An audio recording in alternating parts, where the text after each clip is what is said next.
How's it going? I'm Gacha J. This is your home for Gacha news, analysis, and reviews. Today we are looking at if Epic 7 is worth playing in 2021 as a new player.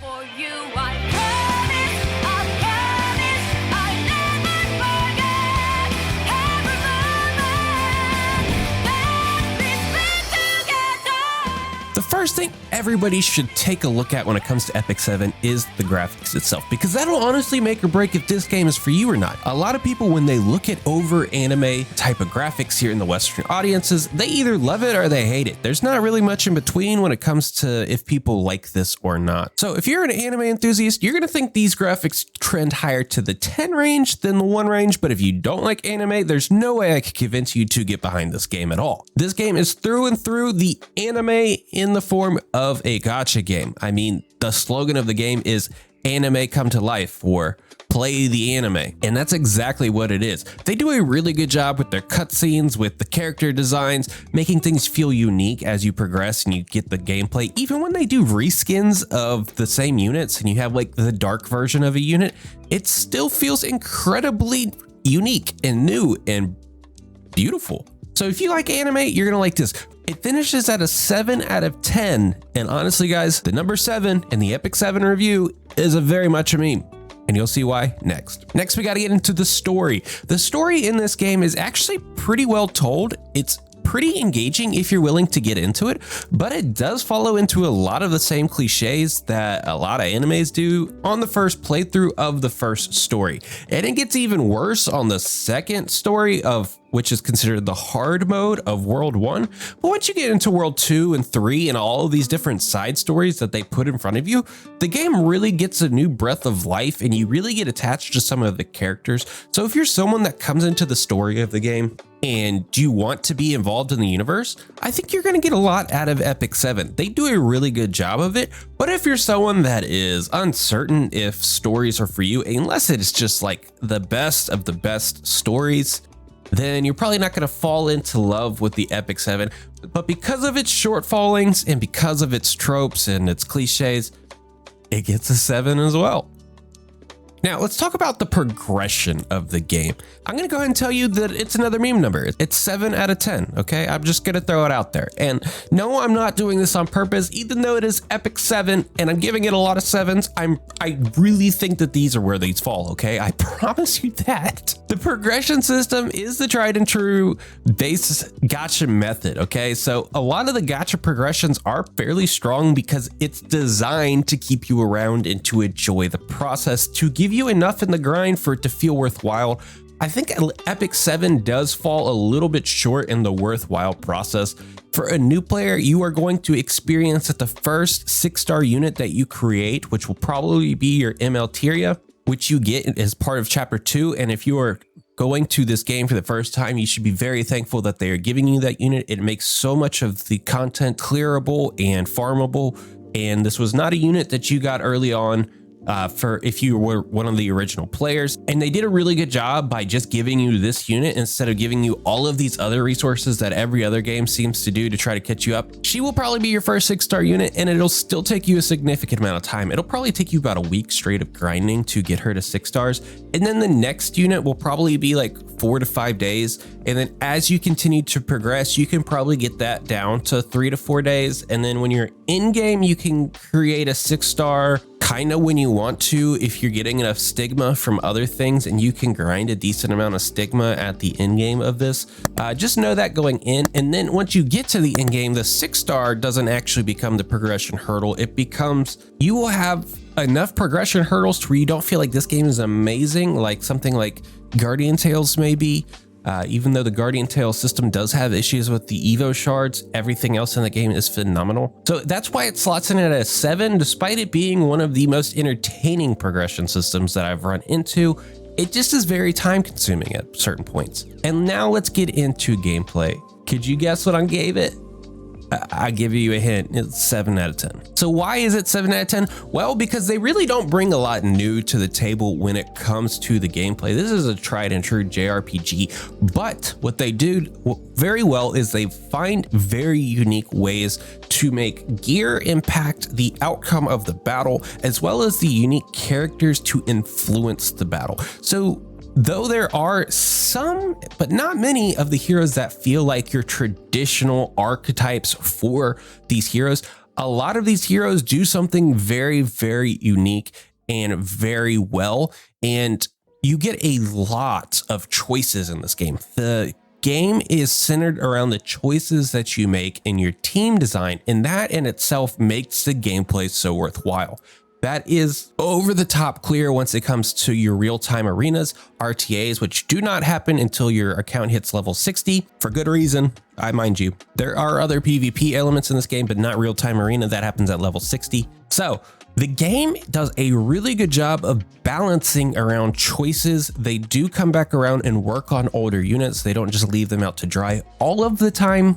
Poor Haste, he hasn't got the update that he deserves. All in all, you will have your meta units, you will have your staples, you will have new game-breaking units that come into play, the typical things that generally happen. I mean, these people need to make money, okay? But there are a lot of free-to-play options that are the best when it comes to certain elements of the games, like debuffers on Wyvern, Furious outshines things, damage on Wyvern, and that is what you really want to see out of the gameplay.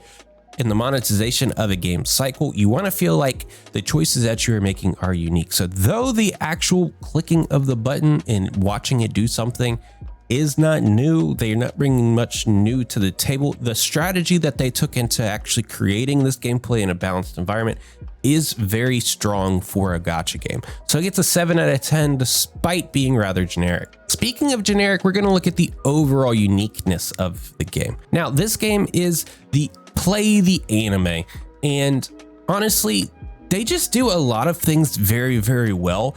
If the gameplay system, the summoning system, their update release patches, if these things were not so phenomenal in the way that it's presented to you, the way that it plays out, and how on top of it Smilegate is at making this game as beautiful as it is, the uniqueness of this game probably would trend towards the 5, but it finishes at a 7 out of 10 because the publishers and the developers of this game give it a ton of care, and they go out of their way, and I pretty much mean out of their way, to make elements that shouldn't feel unique Now, once again, they're not bringing a ton of very, very strong IP to the table. They're not even really trying to establish that strong IP. I think there are a couple of characters that feel like Epic 7, but overall, there are just such a vast amount of tables, and the two most generic characters that they offer in Roz and Mercedes are the main characters, and they don't get any,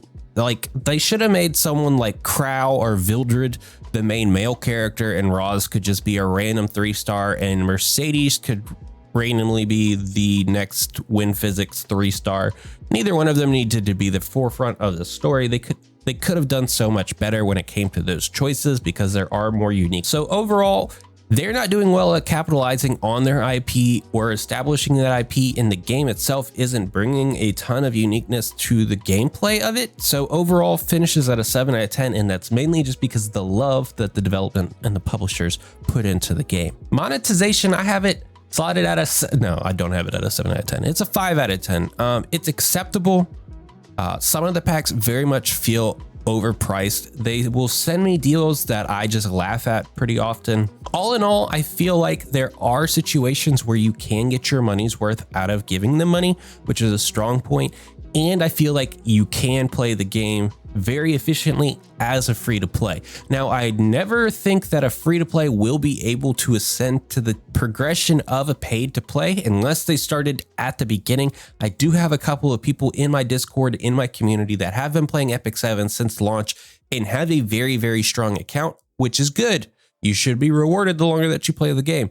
But they're still not, top 10 in the world or any of these things. And I think it gets progressively harder the later you are to catch up to these players without paying any sort of money. But you can experience all of the game in its full as a free-to-play player and get a ton of fun from it. The times they do ask you for money seem a little over the top. So I slot it at a 5 out of 10. I think it suffice for what you get out of it. There are ways they could improve it. There are a lot of ways they could make it a lot worse. And overall, it's not bad enough of a system for me not to recommend it to someone. Remember, 5 out of 10 is average. That's not failing. That is average. That's like getting a C in school, okay? And then let's look at community. The community finishes a 7. No, Also, this one gets a 9 out of 10. The community around Epic 7 is actually pretty stupendous. When I look at the YouTube scene for Epic 7, it honestly has some of the strongest entertainers of Demon Kim and YDCB. I mean, these two guys are phenomenal, and they honestly have a lot to do with how inspirational and caring and funny the Epic 7 community is. There is some toxicity towards the actual development choices and the RNG grind behind the gearing, but overall, those people are hardcore dedicated to the game when they're making those statements, and they're not leaving because of it. Of all of the games that I've covered so far in this table, minus Summoner's War, which will come out after this video, I've never seen a game that has had players as dedicated to it as Epic 7 for a pure gacha game and not a waifu collector. So yes, that does exclude FGO. Sorry to you FGO lovers, you're a waifu collector, not so much a gacha. All in all, Epic 7 finishes with a 7 on the dot. You know how I'm not memeing because I could have given it a 777, but I didn't. I just gave it a 7. Okay.